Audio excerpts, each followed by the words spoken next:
Les animaux se comprennent entre eux sans parler, les hommes se parlent sans se comprendre.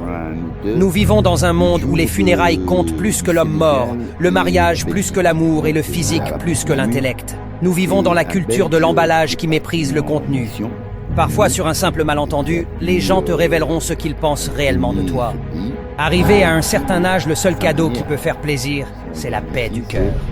De même que le feu n'éteint pas le feu et qu'il est impossible de sécher l'eau avec de l'eau, on ne peut éliminer la violence par la violence. Lorsqu'il n'y a plus de vision d'avenir, un peuple vit dans le désordre. Quand on a une vie meilleure que les autres, on construit une table plus longue, pas une clôture plus haute. La richesse, ce n'est pas ce qu'on a dans son compte bancaire, mais ce qu'on a dans son cœur. Les gens ne croient pas en ce qui est vrai, ils croient toujours en ce qui les arrange. Ils te diront que l'école n'est pas importante, mais un illettré blindé de thunes reste un illettré. Personne n'est parfait, nous faisons des erreurs, nous disons des choses incorrectes, nous faisons des choses incorrectes, nous tombons, nous nous relevons, nous apprenons, nous grandissons, nous avançons, nous vivons. Il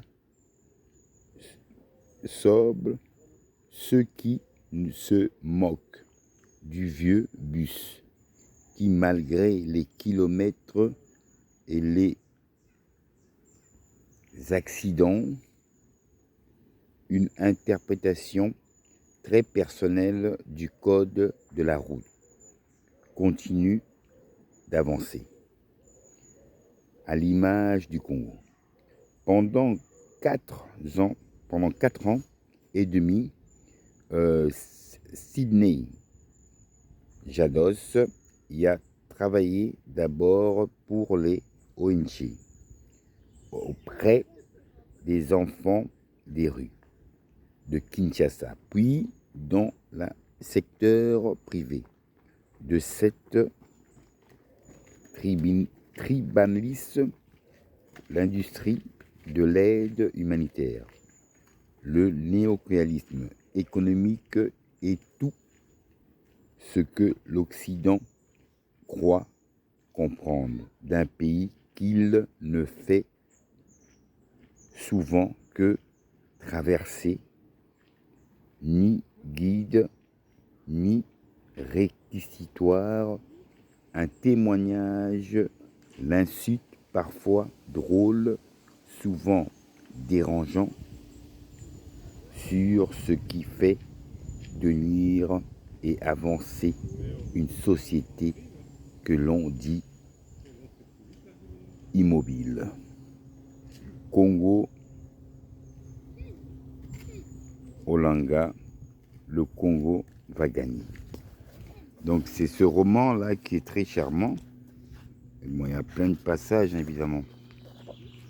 Donc toujours dans l'apaisement, toujours dans le bois, c'est calme, ça te fait sortir un peu de ton univers de maison. Et tu ressens à la fois une énergie d'espace de la vie, quoi. Donc le ciel, toutes ces ouvertures de nature où tu peux aller.